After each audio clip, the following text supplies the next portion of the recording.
구속사가 뭐냐면은 죄와 사망의 원리, 타락했잖아요. 이 죄와 사망의 원리 속에 예수 그리스도의 십자가의 죽음은 종말을 성취한 거죠. 종말이란 건 뭡니까? 죄의 멸절, 의의 완성이잖아요. 이걸 예수께서 이루시고 그 새 하늘과 새 땅, 하나님 나라, 그리고 그 하나님께 의존하고 순종하는 원리가 이제 뚫고 들어온 거예요. 내 존재와 인생에. 그래가지고 오늘 본문에 말씀하고 있는 것처럼 사망을 생명이 삼킨 바 되는 삶. 이게 구속사라는 거예요. 그러니까 여러 가지 얘기할 수 있겠지만 쉽게 말하면은 예수가 죄와 사망을 이기셨던 것처럼 내 안에 구체화잖아요. 내 안에 실체화잖아요. 그러면 아까 우리 장로님도 그런 기도 했던 것처럼 우리는 아직 자존심, 탐심, 욕심 이러한 죄와 사망이 예수 생명으로 말미암아 삼킨 바 되는 것을 구속사라 한다는 것입니다. 그러면 이 일을 오직 성령의 사역으로, 성령이 사역으로 조명을 해주시고 자각해 주시고 개혁하게 하시고 성령의 사역으로 그 예수 그리스도의 피가 그 죄와 사망을 이기셨던 그 예수 그리스도의 피가 우리의 양심에 뿌려짐으로 말미암아 그 사망이 생명에 삼킨 바 되는 삶, 다시 말해 우리가 정결케 된다는 거예요. 그 사역을 누가 한다고요? 성령이. 성령의 해방죄 많이 들었잖아요. 예수께서 이루신 일을 우리 안에 실제적으로 일을 하기 때문에 그 성령을 모독한 자는 영원히 사심을 얻지 못한다는 거예요. 그러면 성령이 내 안에 여러분들이 신앙생활을 해가면서 경험돼야 돼요. 말씀을 들으면서 믿음 이 신앙생활 하면서 정말 내 자존심이 내 욕심이 이기심이 사망이 이러한 생명으로 말미암아 삼킨 바 되는 걸 경험하고 있는가? 예수를 믿은데 내 자존심, 내 욕심은 하나도 변한 게 없다면은 우리가 한번 생각해 볼 부분이잖아요. 왜냐하면 여전히 성령이 내 안에서 그 예수의 피, 죄와 사망을 이기시고 다 이루었다고 말씀하셨던 그 예수의 생명이 내 양심에 뿌려져서 내 죄가, 내 사망이 그 생명으로 삼킨 바 되는 삶, 그 정결한 삶, 성령의 전적인 사역인 줄로 믿습니다. 성령의 조명을 받아서 자각을 하고 개혁을 통한 정결케 되기 위해서는 지난 금요일 날 혹시 설교 기억난지 모르겠네요. 우리의 거울과 같은 뭘 봐야 돼요? 말씀을 봐야 된다는 거예요. 말씀을 들어야 된다는 거예요. 이 성령은 추상적인 게 아니잖아요. 우리 신앙생활이 관념론적이 아니란 거예요. 실제적으로 성령은 원동력이 되어주시기 때문에 성령이 조명해주고 자각하게 하고 개혁하게 해서 나를 정결케 하는데 그 일을 하기 위해서는 우리에게 요구한 게 있다는 거예요. 우리는 말씀을 읽고 말씀을 듣고 기도해야 될 줄로 믿습니다. 기도해야 된다는 거예요. 그래서 바울은 하나님의 전신갑주를 에베소서에 가면 입으로 하면서 뭘 하냐면은 우리 에베소 6장 한번 가봅니다. 11절부터 마귀의 관계를 위해서 하나님의 전신갑주를 입어라. 진리의 허리띠를 메고 의의 호심경을 붙이고 평안의 복음을 준비하는 신을 신고 믿음의 방패, 불화살에 소멸하고 구원의 투구, 성령의 검을 하나님의 말씀을 가지라 하면서 18절 모든 기도와 간구를 하되 항상 성령 안에서 기도하고 이를 위하여 깨어 구하기를 항상 힘쓰며 여러 성도를 위하여 구하라. 아멘. 구하라 구할 것이요 찾으라 찾을 것이요 두드리라 열릴 것이니 생선을 달라는 자에게 뱀을 줄 자 없고 떡을 달라는 자에게 도를 줄 자 없다. 악한 자라도 그 아버지가 자녀에게 좋은 거를 주시거든. 하물며 천부께서 너희에게 무엇을? 성령을 준다는 거예요. 그러니까 성령이 의지되지 않으면은, 성령이 역사하지 않으면은 내 삶도 안 변하고 일이 안 돼요. 성령이 한다는 거죠. 성령이. 그러기 위해서는 말씀을 듣고 성경을 읽고 기도해야 될 줄로 믿습니다. 또한 이러한 성령의 사역을 통한 예수 그리스도의 피가 양심에 뿌려져서 죄를 정결케 하는, 그러면 효력, 말씀을 보는 것이 이제 우리를 조명하고 자각하게 하고 정결케 하는 일을 해요. 성령과 함께 기도할 때. 그러면 이게 실제적으로 이제 내 안에 효력을 나타내기 위하여 또 우리에게 우리가 가져야 할 것, 우리에게 요구한 것, 우리 뭘로 구원받죠? 믿음이에요, 믿음. 믿음이라는 거예요.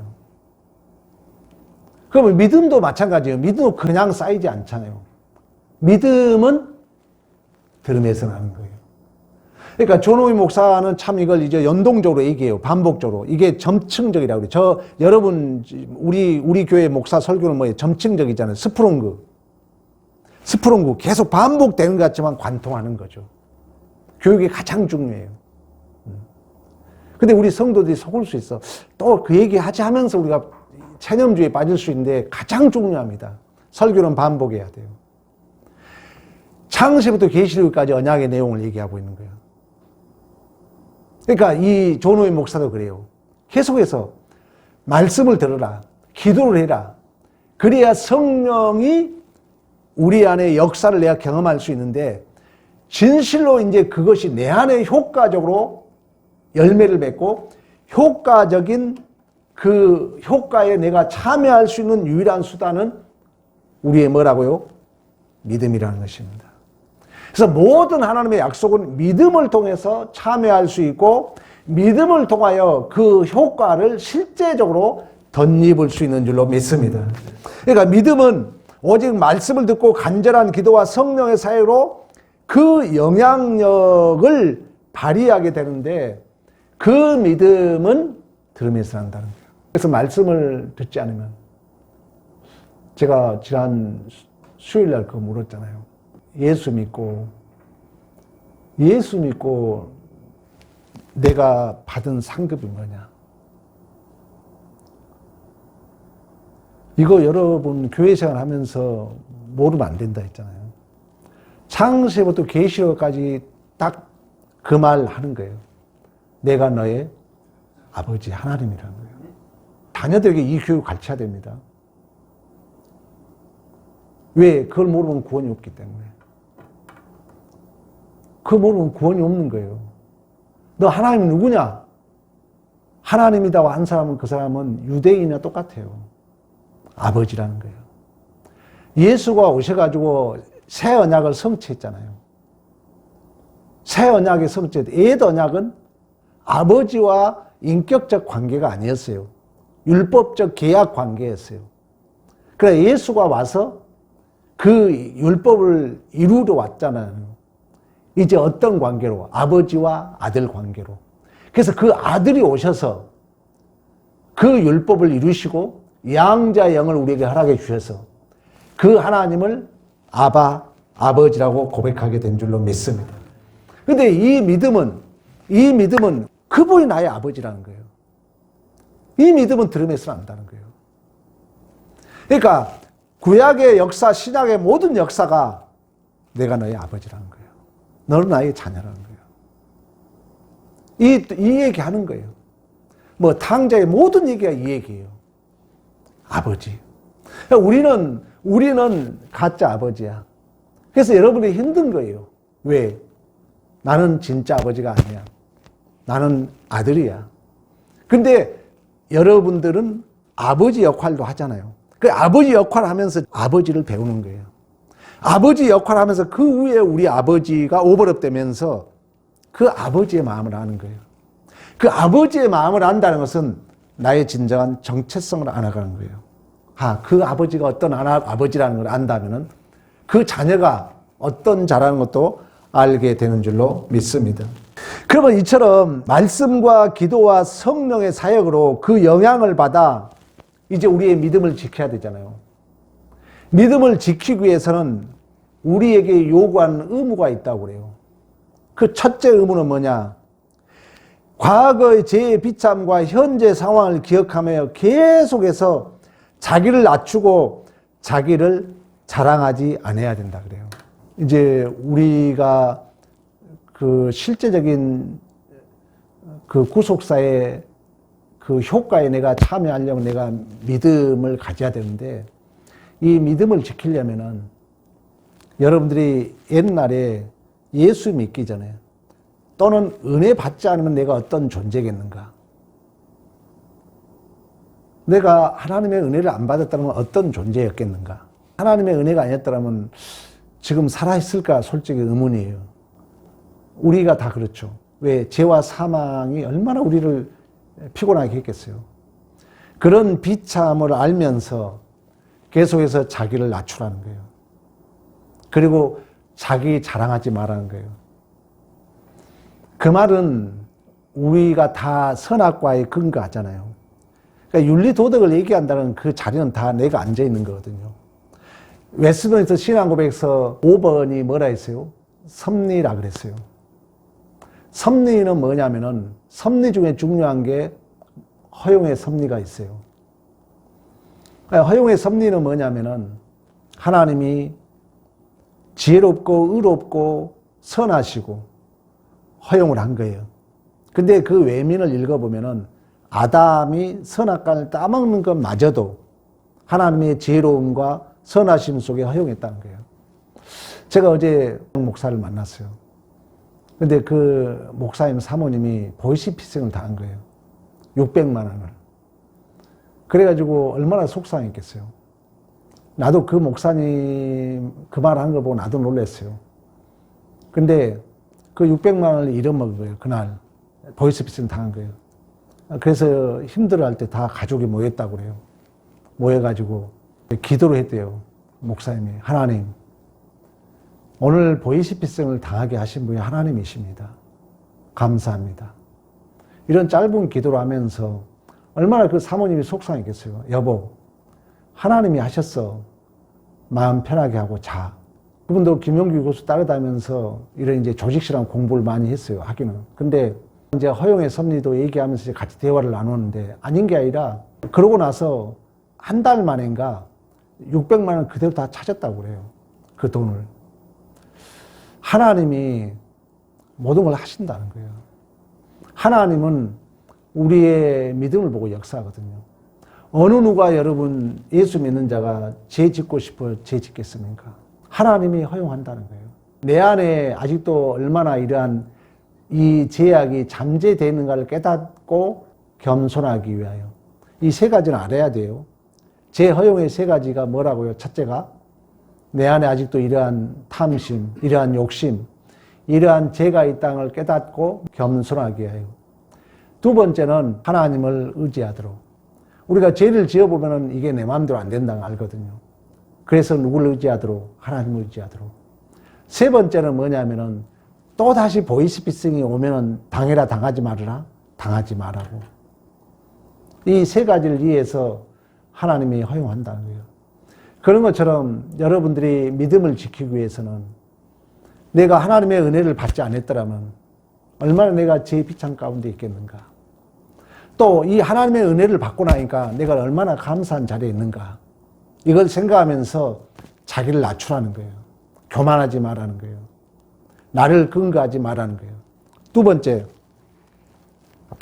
두 번째는 도저히 용서받을 수 없는 죄와 사망에서 우리가 구원받은 은혜를 받았잖아요.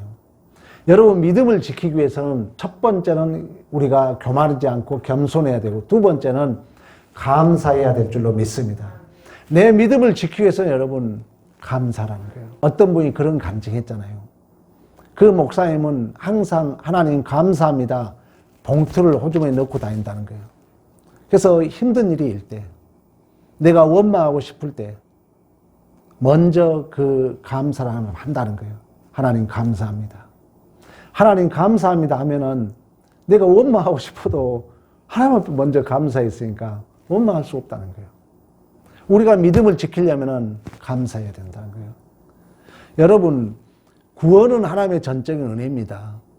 그러나 내가 성장하고 수준에 이르는 믿음은 100% 하나님 사역, 100% 나의 사역이에요. 이걸 동시사역이라고 해요. 따라해 봅시다. 동시사역. 동시사역이에요. 아무리 부모가 너 훌륭한 사람 돼, 공부 열심히 해, 아무리 얘기해도 자녀가 말 안 들으면 할 수 없어요. 그런 것처럼 여러분이 믿음을 지키려면 구원받기 전에 제 비참과 또 지금의 은혜를 생각하면서 항상 나를 낮추라는 거예요. 나를 겸손하게 여기라는 거예요. 선악과의 주인이 되지 말라는 거예요. 이걸 의도적으로 여러분들이 지키라는 거예요. 믿음을 보존하려면. 그리고 두 번째는 뭐 하라고요? 감사라는 거예요. 감사. 입술을 열 때마다 감사. 세 번째는 죄로 인한 뿌리를 내린 손상된 상처의 원리로부터 회복하도록 계속 노력해야 돼요. 심리학의 가장 중요한 게 뭐냐면은 인식과 기억과 표현이에요. 근데 가장 우리가 이제 힘든 게 뭐냐면 뭐라 했어요? 우리 마음 안에 뭐가 있어요? 무의식이 있어요. 무의식. 심리학을 하고 나면은 저 사람이 지금 어떤 의도에서 말을 한다는 것이 제 눈에 이렇게 가끔씩 보여요. 여러분들이 말하잖아요. 보인다고요. 이제 이 무의식은 사실 이제 지각이 안 돼요. 근데 이 무의식을 이제 인문학에서는 뭐라 하냐면은 타자들이 만들어 놓은 권력의 힘이라고 그래요. 그러니까 이게 세상 살다가 나도 모르는 사이에 이 힘이 내 안에 무의식적으로 작동되는 거예요. 탁 발동되는 거예요. 이걸 언어적 장치라고 그래요. 근데 이런 것들은 대개 보면은 제2의 뿌리들의 원리가 자리 잡고 있어요. 우리 무의식이. 그래서 이 무의식을 우리가 다루는 게 참 힘들어요. 여러분 기억날 거예요. 어떤 문제가 딱 들어오면은 우리는 인식과 더불어서 이 인식이 지금 여러분 설교를 듣잖아요. 그러면 기억을 동원해서 설교를 또 업그레이드 하지만 또 설교를 들음으로 이 기억이 저장됩니다. 가장 우리가 다루기 힘든 게 이제 무의식이거든요. 근데 여기에 우리의 상처들이 쌓여 있다는 거예요. 그래서 융일한 심리학자는 뭐라 했냐면은 이걸 두 가지로 나눴다 그랬잖아요. 페르소나와 그림자로 나눴어요. 페르소나는 뭐냐? 여러분들이 이런 생각이잖아요. 목사는 이래야 돼. 긍정적 의미가 페르소나야. 그러니까 이것도 타자들이 만들어 놓은 하나의 규칙이잖아요. 성공자가 뭐예요? 좋은 대학 가야 돼. 돈 많아야 되고. 이런 것들이 이미 이 보편적 힘의 원리가 정해놓은 고정관념, 긍정적 의미로 이게 뭐라고요? 융이 심리학자가 말하는 페르소나라는 거예요. 그리고 이제 그림자에 대한 얘기를 해요. 그림자는 뭐냐면은 부정적 의미 있잖아요. 저러면 안 돼. 저런 사람은 나쁜 사람이야. 이걸 여러분들 딱 그려놓고 누가 그런 사람이 나타나면 이 그림을 갖다 거기다 투영시키잖아요. 그래가지고 막 씹어, 막 그 사람을 정죄하죠. 이게 페르소나와 그림자라는 거예요. 이런 것들이 다 우리의 제2의 뿌리들이 잡고 있는 상처들이라는 거예요. 근데 융이라는 심리학자는 뭐냐? 물론 타자들에 의해서 만들어졌지만 그게 네 모습이라는 거예요. 네가 이런 사람은 안 되라는 것이 너라는 거예요. 너. 네가 이래야 돼. 그것이 바로 너라는 거예요. 너. 그래서 융이라는 심리학자는 뭐냐면 너를 만나라 그래요. 그러니까 내가 이렇게 상처 속에 있고 제 뿌리가 나한테 이 상처로 자리 잡고 있는 나. 여러분 누구하고 싸우잖아요. 여러분이라는 거예요. 그게. 여러분 존재가 그렇다는 거예요. 아, 내가 이렇다 하고 그 심리학에서 뭐냐면 내가 나를 만나라 그래요. 아, 내가 이렇구나. 내 모습이 이 정도밖에 안 돼? 나를 따둑거리라고 그래요.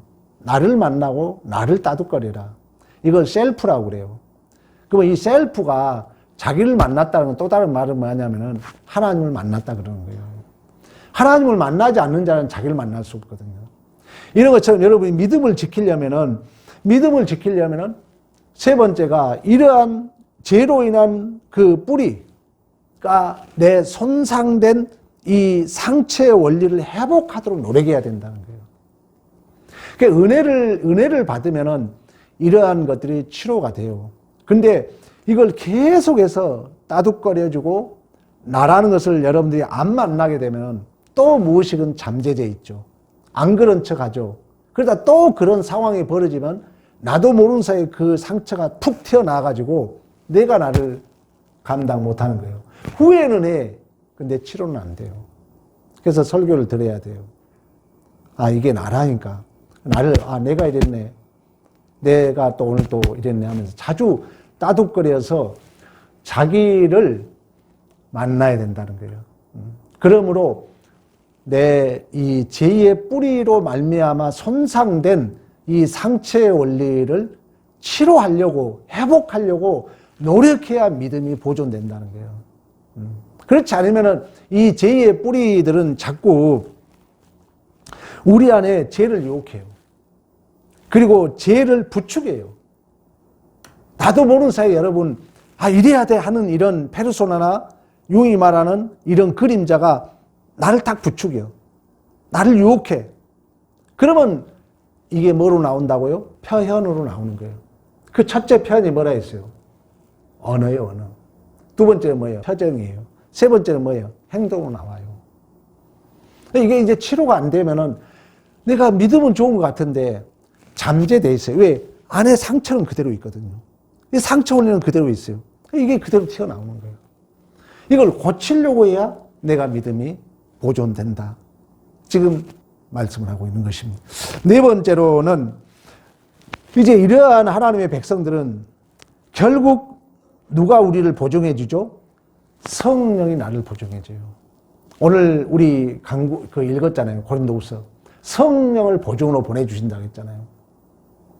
그러니까 우리가 성령을 의지해서 자꾸 여러분의 믿음이 보존되려면 아까 구속사가 뭐라 했어요?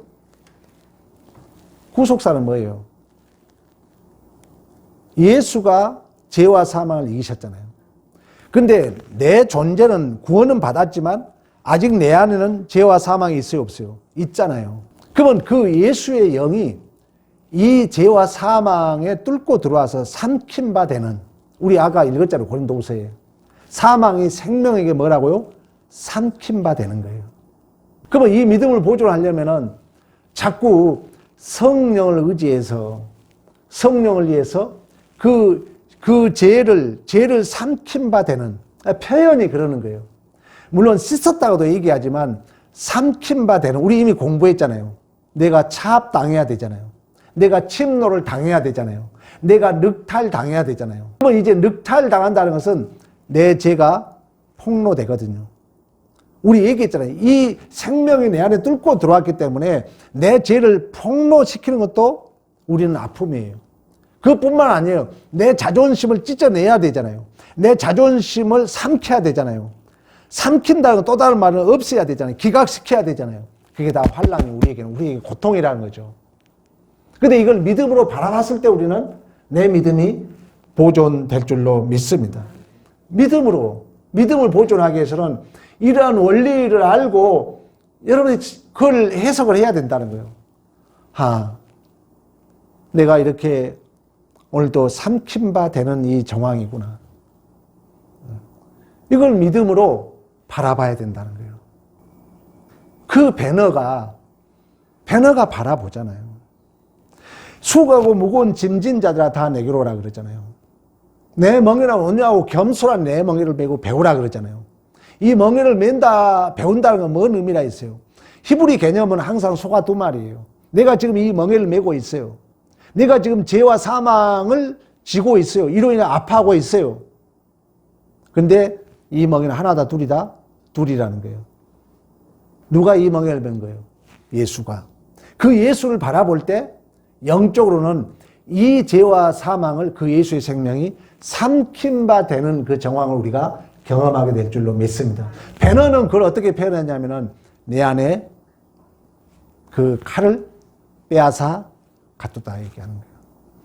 근데 칼을 빼앗아 갔다는 것이 단순한 이야기가 아니잖아요. 그 칼을 갈아야 할 그 정황이 실제적으로 폭로되는 그 과정은 어마어마한 환난과 고통이었어요. 친구에게 배신당하죠. 자기 어머니는 나병 환자 걸리죠. 그리고 자기는 노예로 팔려가서 그 칼을 갈 수밖에 없는 그 정황. 그게 은혜였다는 거죠.